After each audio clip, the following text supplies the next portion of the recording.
वो ऐसा करते हैं। अच्छा। अब देश के अंदर बाबा साहब को दुनिया जानती है, बाबा साहब ने क्या किया। उनकी यानी कि संविधान निर्माता की फोटो को पैरों तले डाला सुप्रीम कोर्ट और उनको जलाना, उनके पुतले को फूंकना, बाबा साहब के नाम के मुर्दाबाद के नारे लगाना।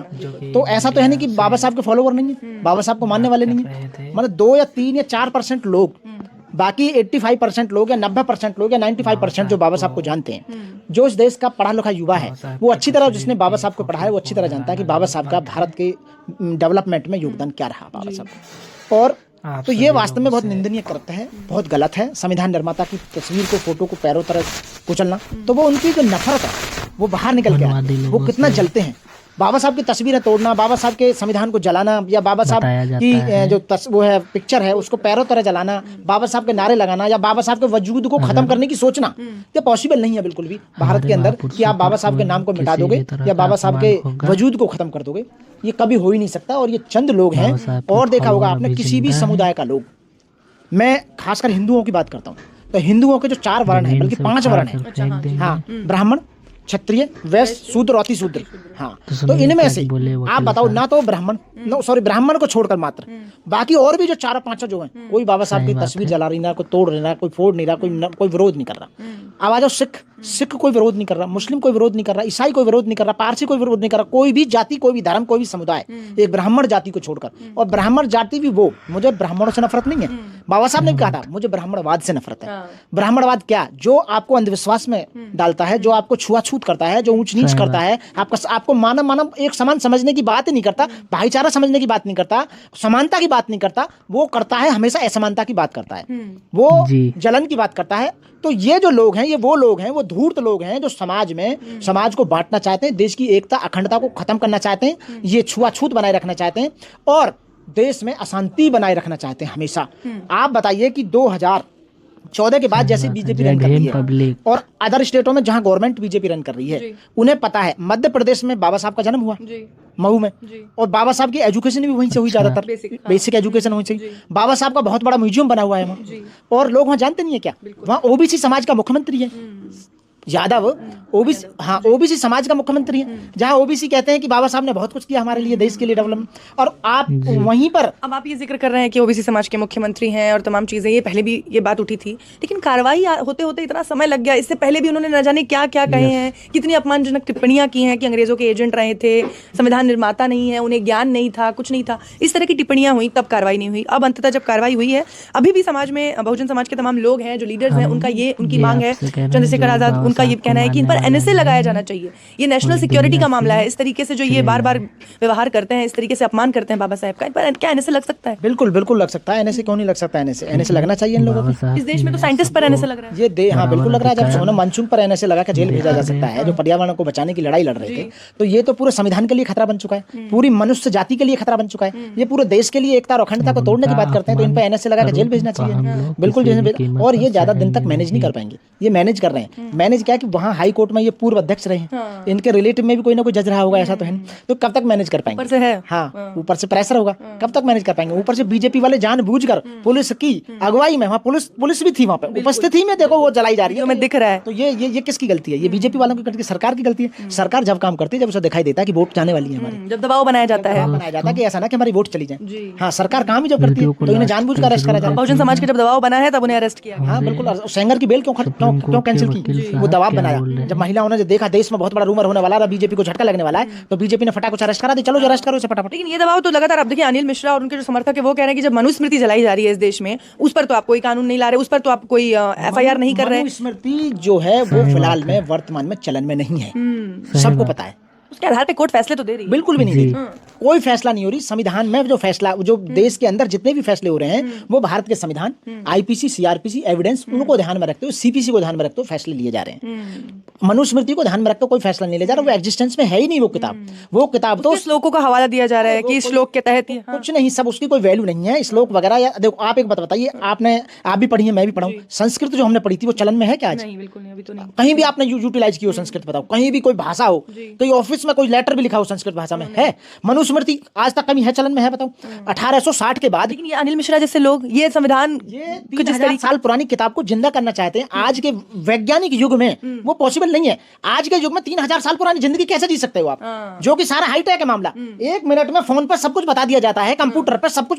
आज जो ना, आज भारत ही देश नहीं है, पूरी दुनिया एक ही उसमें पड़े हुए हैं। कुटुंब की बात करते हैं, वसुदेव कुटुंबकम की। तो पूरे राष्ट्रीय अंतरराष्ट्रीय लेवल पर हर बात को जांचा जाता है। मैंने कभी एक वीडियो देखी थी, एक जगह इन्हीं तरह के लोगों ने, इन्हीं मानसिकता के लोगों ने 25 दिसंबर को वहां पर सेंटा क्लॉज की मूर्ति को तोड़ा गया, और वहां पर देखा होगा क्या ड्रामा किया, इन्होंने कोई मन नहीं दिया। अब विदेश में जो ना हमारे लोगों के साथ कितनी प्रॉब्लम आई है, वहां पर आप देख रहे हो कनाडा में एक डॉक्टर का मर्डर कर दिया गया वहां के लोगों ने। अमेरिका और इंग्लैंड से लोगों को भगाया जा रहा है। इन नालायकों के, ऐसे नालायक लोगों के द्वारा कृत्य किए गए लोगों के सोचते नहीं है कि वहां हमारे भाई रह रहे हैं, विदेशों में करोड़ों लोग रह रहे हैं हमारे भारत के लोग, उनको क्या प्रॉब्लम, उनको जवाब देना राष्ट्रीय लेवल अंतरराष्ट्रीय लेवल पर जवाब देना भारी हो रहा है ना। ये जो भैंस के फूफा है ना, ये देसी जो गधा, जिनको नॉलेज नहीं है बिल्कुल भी, पढ़ाई लिखाई, वो अनाप शनाप बातें करते रहते हैं। ऐसी आप कह रहे हैं नॉलेज नहीं है, बार काउंसिल के अध्यक्ष रह चुके हैं। अध्यक्ष तो वोट से बनते हैं ना, तो मैनेज करके वोट अपने आप कर लो, उससे क्या होता है भाई? आप बताइए कि गधा को गंगा जी में नहवाने से वो घोड़ा थोड़ी बन जाएगा, तो वो तो गधा ही रहेगा ना। तो जो लोग ब्राह्मण है, बुद्धिजीवी व्यक्ति हैं, वो सारे ब्राह्मण बुद्धिजीवी नहीं है। आप कैसी बात कर रहे हो? जाति से विद्वान थोड़ी होता है, कर्म से विद्वान होता है। अब ये इसको मैं अनिल मिश्रा को आपके चैनल के माध्यम से बताना चाहता हूँ कि यदि तुझे बाबा साहब के नॉलेज पर संदेह होता है, बाबा साहब के कर्म पर या उनके जो पढ़ाई पर आपको वो होता है संदेह, तो विदेश में जो बाबा साहब ने जो डिग्री ली है, वहाँ फर्जी डिग्री थोड़ी होती है पहले की तरह। आप जाके पता कीजिए ना, मंत्रियों की तरह। हाँ, वहाँ जाके पता कीजिए कि बाबा साहब ने प्रॉब्लम और वीज कहाँ से की थी, 4 PhD कहाँ से की थी, बाबा साहब ने DSc की उपाधि कहाँ से ली थी, LLB LLM PhD या D.Litt कहाँ से, 32 से जितनी भी ली थी। तो आप इतनी भाषाओं का ज्ञान था नहीं था तो मत मानो। बुद्धा ने यह कहा है कि किसी के कहने से किसी की बात को मत मानो, तुम्हारी बुद्धि की कसौटी पर खरी उतरे तो मानो, मत मानो। तो तेरी बुद्धि सही नहीं है, इसका मतलब बुद्धि में कुछ ना कुछ फर्क है। पूरा देश तो मान रहा है, अब से पहले के जितने हमारे पूर्वज थे वो भी मान रहे थे, क्योंकि संविधान सभा में तो 300 लोग थे भाई, 200 कुछ थे, सबके साइन है उस पर संविधान पे, तो सारे लोगों की सहमति से तो बना था सब कुछ, जो भी बना था। बाबा साहब को जो जिम्मेदारी दी थी सबने मिलकर तो दी थी, कि बाबा साहब ने छीन ली थी जिम्मेदारी कोई भी। तो इनके पेट में कौन सी मरोड़े उठ रही हैं? बाबा साहब ने जो भी सजेशन दिया था, क्या उस वर्तमान में उस समय ब्राह्मण नहीं थे क्या? उस सरकार में पंडित नेहरू ब्राह्मण नहीं थे क्या? डॉक्टर राजेंद्र प्रसाद जो थे वो ब्राह्मण नहीं थे? कौन ब्राह्मण नहीं था उस समय बताओ? तो उन्होंने उनकी योग्यता को जांचा परखा, समझा कि ये विद्वान है, इसी वजह से उन्हें जिम्मेदारी दी गई। जो भी जिम्मेदारी दी गई, उन्हें लॉ मिनिस्टर बनाया गया पहली बार। क्यों बनाया भाई लॉ मिनिस्टर उन्हें, जब उन्हें नॉलेज नहीं था? तो ये सब बकवास करते हैं, जलते हैं बाबा साहब से। आप बताओ जलते क्यों, वो बताता हूँ मैं। क्योंकि ये समानता नहीं चाहते, देश में समानता आए, भाईचारा बने, क्योंकि ये अपना वर्चस्व अपने आप को ऊपर रखना चाहते हैं। तो ये ह्यूमन टेंडेंसी है, ह्यूमन बीइंग है, कि जो आदमी पहले से सर्वोच्च बना के ब्राह्मण देश में सर्वोच्च है, उन्हें भगवान का स्वरूप प्राप्त है, वो भगवान के इक्विवेलेंट है। पहले मनुस्मृति के अकॉर्डिंग ब्राह्मण को कोई सजा नहीं मिलेगी, वो रेप करो, मर्डर करो, लूट करो, कुछ भी करो। तो ये वही समाज चाहते हैं, ये वही चाहते हैं। लॉर्ड मैकाले ने सन 1860 में भारत में IPC बनाकर 1 अक्टूबर 1962 को जब IPC लागू की, तो मनुस्मृति तो तभी खत्म कर दी थी लॉर्ड मैकाले, जब तो बाबा साहब पैदा भी नहीं हुए थे। तो बाबा साहब ने जो पढ़ी कि मनुस्मृति में महिलाओं के लिए क्या लिखा हुआ, शूद्रों के लिए क्या लिखा हुआ, लोगों के लिए क्या लिखा है, तो वो ये तो बहुत खतरनाक किताब है भाई, तो ये तो जलाने लायक है। तो पहले जला दी कर, अब जलाऊंगा मैं उसे, तो जलाई उन्होंने। अब जब मनुस्मृति जलाई जा रही है तो अनिल मिश्रा और उनके समर्थकों को यही तो दिक्कत है कि इस देश में मनुस्मृति जलाई जा रही है, और जब हम बाबा साहब का विरोध करते हैं तो हम पर तो FIR हो रही है, लेकिन मनुस्मृति जलाने वालों पर तो कोई केस ही नहीं बन रहा है। मनुस्मृति पे क्योंकि संविधान तो प्रचलन में है, संविधान तो देश की राष्ट्रीय किताब है हमारी इस समय, तो यदि आप उन्हें जलाओगे तो आपको FIR दर्ज होगी। और या हमारे जो पूर्वज हैं जितने भी, यदि उनकी तस्वीरों को तोड़ोगे, उनकी जो पिक्चर को ऐसे इस तरह से अपमानित करोगे, क्योंकि भारत के संविधान में वो भी व्यक्ति है, मरा हुआ भी व्यक्ति, मूर्ति को भी लीगल राइट्स हैं, ठीक है ना।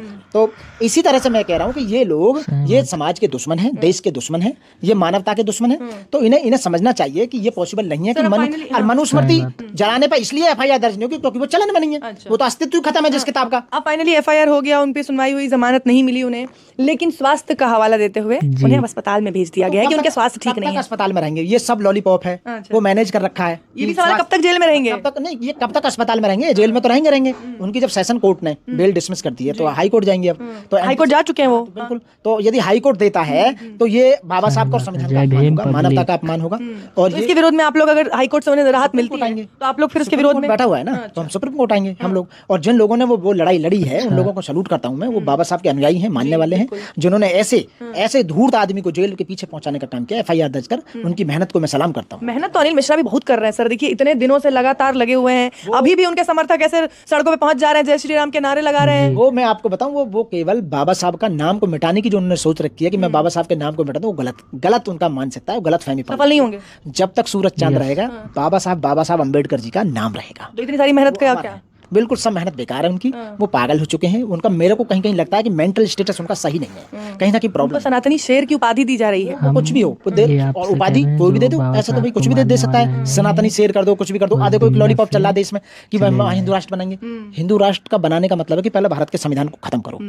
जब तक भारत का संविधान खत्म नहीं होगा तब तक हिंदू राष्ट्र नहीं बनेगा, क्योंकि उस समय संविधान निर्माताओं ने जो भारत का संविधान बनाया है वो इस तरह से बनाया है कि हमारा जो संविधान है, हमारा जो देश है, हमारा लोकतंत्र जो है वो धर्मनिरपेक्ष है। एक धर्म से आप देश को नहीं चला सकते। विभिन्न विभिन्न धर्मों के यहाँ लोग रहते हैं, जातियों के लोग रहते हैं, एक अनेकता में एकता, यही यहाँ की खूबी है भारत के संविधान के, भारत के लोगों की। यहाँ सभी त्योहारों को मनाया जाता है, सभी धर्मों की पूजा होती है, सभी धर्म अपने अपने हिसाब से अपने अपने जो उनके देवता हैं उनकी पूजा करते हैं। तो लेकिन फिर भी यहाँ अनेकता में एकता है, फिर भी एक हुए हैं। अब देखो आपको मैं बताऊं, कुछ लोग ऐसी मानसिकता के लोग हैं, जहां मैं बीजेपी की सरकार की बात करता हूं। अभी उसको लड़के को मार दिया उत्तराखंड में, वो पढ़ने आया हुआ था, वो चकमा जो था। नॉर्थ ईस्ट के अपना देश नहीं है, हाँ त्रिपुरा के अपना देश नहीं है, नॉर्थ ईस्ट के जितने भी स्टेट है अपने नहीं है। उनको आप इस तरह से हुटिंग कर रहे हैं या उन्हें मार रहे हैं, परेशान कर रहे हैं। तो ये जो लोग हैं ना, ये ज्यादा दिन टिकने वाले नहीं है। आप देख लेना, ये पॉसिबल नहीं है। लोग परेशान है देश में इस समय, और धर्मवाद, जातिवाद, छुआछूत, ऊंच नीच, अभेदभाव से इस समय त्राहिमाम पूरी जनता चिल्ला रही है, और बहुत बुरा हो रहा है। उत्तर प्रदेश में आए दिन जितने, खासकर जो बीजेपी सरकार जहां रन कर रही है, वहां खासकर पूरी तरह से तबाही मची हुई है। तो इसलिए मैं कह रहा हूं, आप कानून का सहारा लेकर इन लोगों के खिलाफ में FIR दर्ज कराएं, वो रिकॉर्ड हमेशा रहेगा, और ये सरकार हमेशा नहीं रहेंगी। आने वाले समय में ये डेफिनेटली जेल जाएंगे। और